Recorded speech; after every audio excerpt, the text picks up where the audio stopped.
रहीअछु तांकर चरण तले आपण को समर्पण करिबा। आज अनेक लोक माने ए रात्र समय रात्र क्षेपण करुछंती सोउछंती मात्र सदा प्रभु आमान को सुजोग देले रात्र समय मध्ये अल्प समय तांकर गौरव करबा पई तांकर प्रशंसा करबा पई आमे सेति पई तांकर स्तुति करिबा। Praise the Lord, hallelujah. तेबे आसु आमे प्रभुंकर उद्देश्य रे शास्त्रांशर गुटे अंश पाठ करिबा जहा लेखा जाय जहन लिखित सुसमाचार 1 अध्याय तार 12 रे आमने देखिबा। जहन लिखित सुसमाचार 1 अध्याय तार 12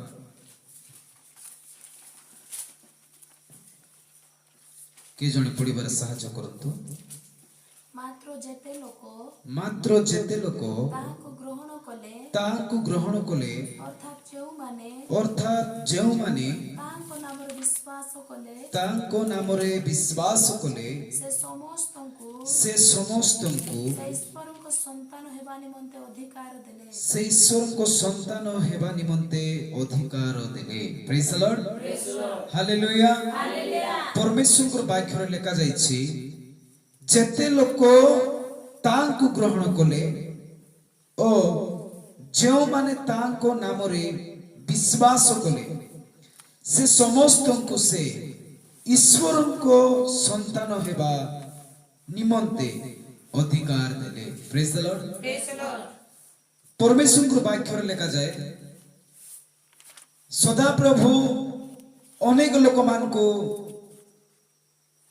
प्रेम कले समस्त को से प्रेम कले संतान करले मात्र केते को से अधिकार देले। Praise the Lord. समस्त को से तैयारी कले समस्त को से सृष्टि कले समस्त को से प्रेम कले मात्र इटी केते को कोन करले अधिकार की अधिकार देले ईश्वरंकर संतान हेबा निमंते अधिकार देले। Praise the Lord, hallelujah.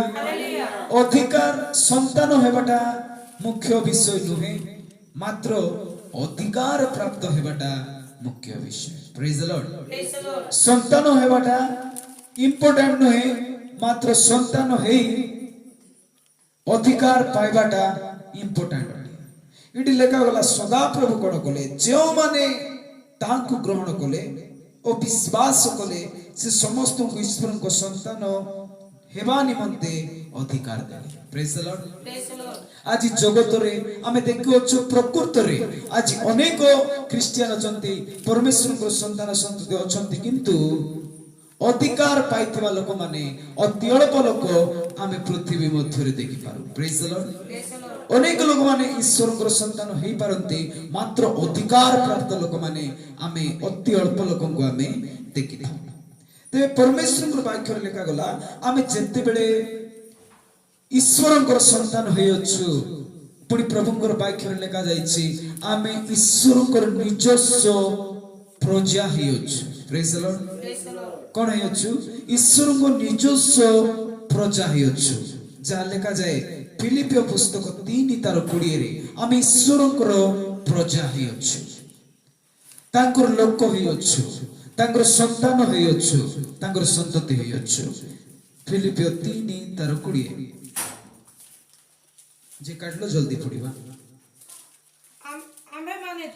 Ambe माने तो स्वर्गर प्रजा से स्थानर मध्य आम्बे माने त्राणकर्ता प्रभु जीशु ख्रीष्ट को आगमनर अपेक्षा रे अछु। आमेन। Praise the lord. एडी लेखा गला एडी प्रभु पृथ्वी रे संतान हेबा पई अधिकार देले। कोन हेबा पई संतान हेबा पई तापरे द्वितीय से कहंती आम्बे माने पुनी कुटर प्रजा स्वर्ग राज्यर प्रजा स्वर्ग राज्यर लोक माने आमे स्वर्ग राज्य रे प्रजा तो बोली कह दैछि प्रजा स्वर्गर प्रजा हेबा निमंते आमान को से दया करे। Praise the Lord.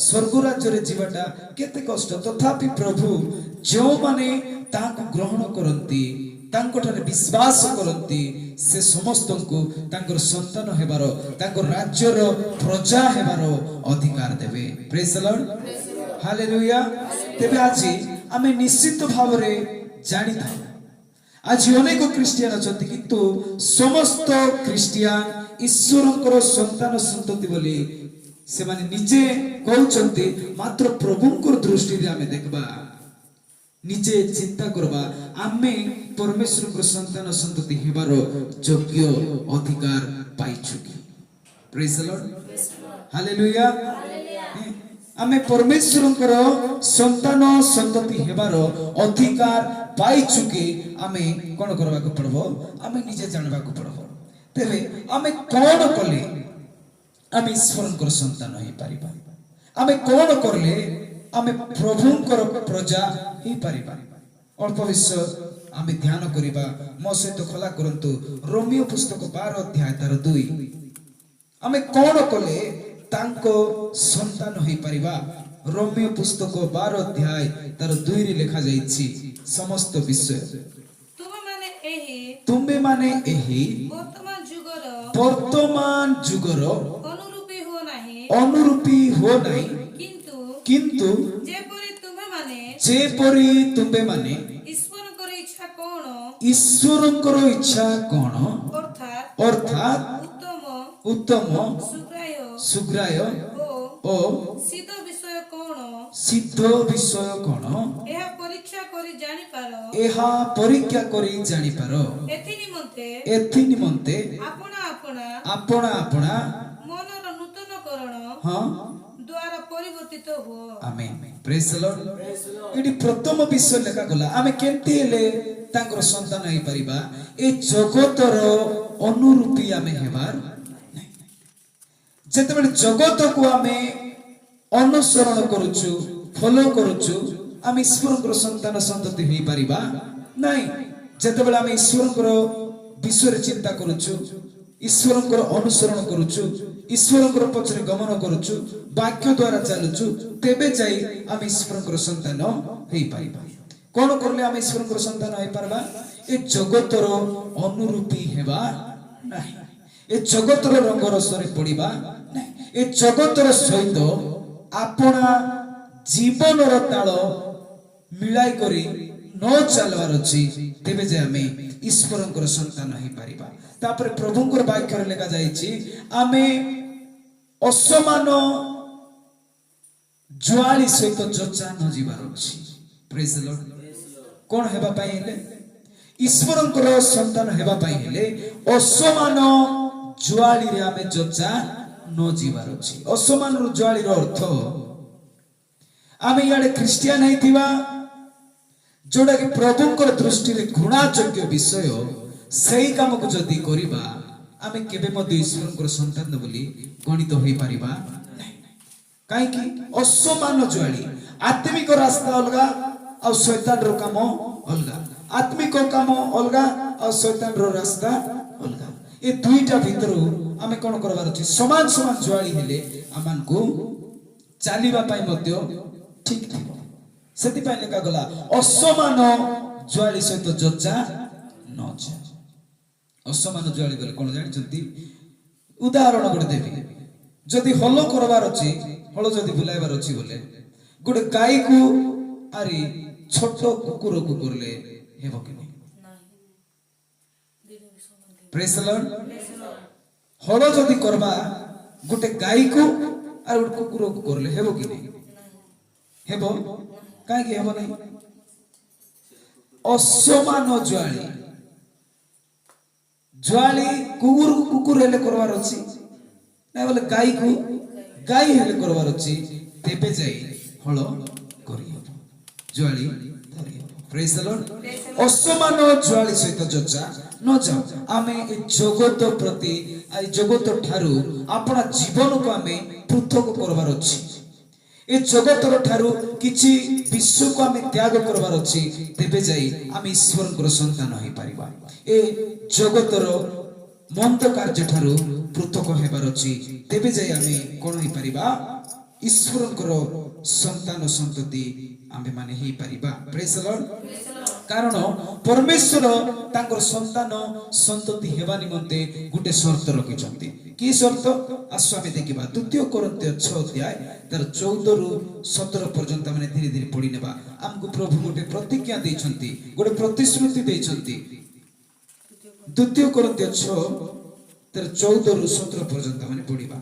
ଅବିଶ୍ୱାସୀ ମାନଙ୍କ ସହିତ ଅବିଶ୍ୱାସୀ ମାନଙ୍କ ସହିତ ଅସମ୍ମାନ ରୂପେ ହଁ ଯୋଚା ନ ଯାଅ, ଯୋଚା ନ ଯାଅ, କାରଣ ଧର୍ମ ଓ ଅଧର୍ମ ମଧ୍ୟରେ ଧର୍ମ ଓ ଅଧର୍ମ ମଧ୍ୟରେ କି ସହଯୋଗିତା ହଁ ବା ଅନ୍ଧକାର ସହିତ ଆଲୋକର କି ସହଭାଗିତା, ସହଭାଗିତା। ହଁ ତାପରେ 17 ବିଲିଆର ସହିତ ଖ୍ରୀଷ୍ଟଙ୍କର କି ମିଳନ, କିମ୍ବା ଅବିଶ୍ୱାସୀ ସହିତ ବିଶ୍ୱାସର କି ଅଂଶ। କେତେ ପଢିଲ? 14। 17 ପଢ। ଏଣୁ ପ୍ରଭୁ ଏହା କହନ୍ତି, ପ୍ରଭୁ ଏହା କହନ୍ତି, ତୁମେମାନେ ସେମାନଙ୍କ ମଧ୍ୟରୁ ସେମାନଙ୍କର ମଧ୍ୟରୁ ବାହାରି ଆସ, ଅଲଗା ହୁଅ, ପୃଥକ ହୁଅ, ଆଉ ପୃଥକ ହୁଅ, ଆଉ ଅଶୁଚି ପଦାର୍ଥ ସ୍ପର୍ଶ କର ନାହିଁ, ଅଶୁଚି ପଦାର୍ଥ ସ୍ପର୍ଶ କର ନାହିଁ, ପୁଣି ଆମ୍ଭେ ତୁମକୁ ଗ୍ରହଣ କରିବା। ପ୍ରେଜ୍ ଦ ଲର୍ଡ, ହାଲେଲୁୟା। ପ୍ରଭୁ କଣ କହିଲେ ଏଠି ଦେଖନ୍ତୁ, ପ୍ରଥମରେ ଯେଉଁମାନେ ପ୍ରଭୁଙ୍କୁ ଗ୍ରହଣ କଲେ ଆଉ ବିଶ୍ୱାସ କଲେ, ପ୍ରଭୁ ସେମାନଙ୍କୁ କଣ କଲେ? ତାଙ୍କର ସନ୍ତାନ ହେବାର ଅଧିକାର ଦେଲେ। କିନ୍ତୁ ଏଠି ଆହୁରି ଗୋଟେ ବିଷୟ ଲେଖା ଅଛି, ତୁମେ ଯଦି ଏ ଜଗତ ଠାରୁ ପୃଥକ ହେବ, ଜଗତର କାମ କାର୍ଯ୍ୟ ଠାରୁ ପୃଥକ ହେବ, ତୁମର ଜୀବନ ସମ୍ପୂର୍ଣ୍ଣ ଭାବରେ ଜଗତ ଠାରୁ ଯେତିକି ବେଳେ ଭିନ୍ନ ହେବ, ସେତେବେଳେ ଆମେ ତମକୁ କଣ କରିବା? ଗ୍ରହଣ କରିବା। ପ୍ରେଜ୍ ଦ ଲର୍ଡ, ହାଲେଲୁୟା। କଣ ପାଇଁ ଗ୍ରହଣ କରିବେ? ତାଙ୍କର ସନ୍ତାନ ହେବା ନିମନ୍ତେ। ଦେଖନ୍ତୁ ଜନ ଲିଖିତ ସୁସମାଚାର 12 ଅଧ୍ୟାୟରେ ତାଙ୍କୁ ଗ୍ରହଣ କଲେ, ପ୍ରଭୁଙ୍କୁ ଆମେ ଗ୍ରହଣ କଲୁ। ମାତ୍ର ପ୍ରଭୁ କହୁଛନ୍ତି, ତୁମେ କେତେଟା ବିଷୟକୁ ତୁମେ ଛାଡ, ମୁଁ ତୁମକୁ କଣ କରିବି? ଗ୍ରହଣ କରିବି। ତାର 16 ପଦ ଟିକେ ପଢିବା। 6:16। ପ୍ରତିମା ସହିତ ଈଶ୍ୱରଙ୍କ ମନ୍ଦିରର କି ସମ୍ବନ୍ଧ? କାରଣ ଆମେ ମାନେ ଜୀବିତ ଈଶ୍ୱରଙ୍କ ମନ୍ଦିର ଅଟୁ, ଯେପରି ଈଶ୍ୱର କହିଅଛନ୍ତି, ଆମେ ସେମାନଙ୍କ ମଧ୍ୟରେ ବାସ କରିବା ଆଉ ସେମାନଙ୍କ ମଧ୍ୟରେ ଭ୍ରମଣ କରିବା। ଆମେ ସେମାନଙ୍କ ଈଶ୍ୱର ହେବା ଆଉ ସେମାନେ ଆମର ଲୋକ ହେବେ। ଆମେନ୍। ପ୍ରେଜ୍ ଦ ଲର୍ଡ, ହାଲେଲୁୟା।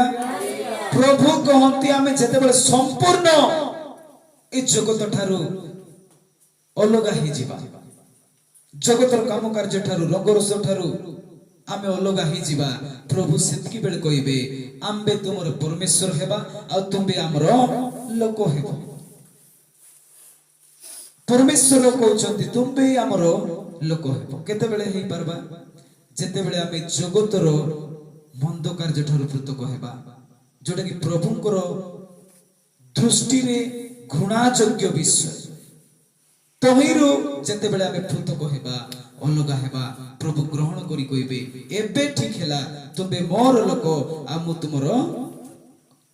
ପ୍ରେଜ୍ ଦ ଲର୍ଡ, ହାଲେଲୁୟା। ତେବେ ଆଜି ତାଙ୍କର ସନ୍ତାନ ହେବାର ଅଧିକାର ଆମେ ମାନେ ଯଦି ପାଇଅଛୁ, ଏ ଜଗତର ବିଷୟ ଆମମାନଙ୍କର ମଧ୍ୟରେ ନ ରହିବା ଆବଶ୍ୟକ। କାରଣ ପ୍ରଭୁ ସ୍ପଷ୍ଟ ରୂପରେ କହନ୍ତି, ତୁମେ ସେ ସବୁ ତ୍ୟାଗ କଲେ ମୁଁ ତୁମକୁ କଣ କରିବି? ଗ୍ରହଣ କରିବି। ସେଥିପାଇଁ ମୁଁ କହିଲି, ଏ ଜଗତରେ ଖ୍ରୀଷ୍ଟିଆନ ହେବାଟା ସହଜ ବିଷୟ। ଅନେକ ଖ୍ରୀଷ୍ଟିଆନ ହେଇପାରନ୍ତି, ମାତ୍ର ତାଙ୍କର ସନ୍ତାନ ହେଇ ଅଧିକାର ପାଇବାଟା ଅତି ଅଳ୍ପ ଲୋକ ପାଇଥାନ୍ତି। ପ୍ରେଜ୍ ଦ ଲର୍ଡ, ହାଲେଲୁୟା। ଆମେ ନାମରେ କେବଳ ଖ୍ରୀଷ୍ଟିଆନ ହେବା ନା ତାଙ୍କର ସନ୍ତାନ ହୋଇ ଅଧିକାର ପ୍ରାପ୍ତ ହେବା? ଆମେନ୍। ପ୍ରେଜ୍ ଦ ଲର୍ଡ। ତାଙ୍କର ସନ୍ତାନ ହୋଇ ଆମେ ଅଧିକାର ପ୍ରାପ୍ତ ହେବାର ଅଛି।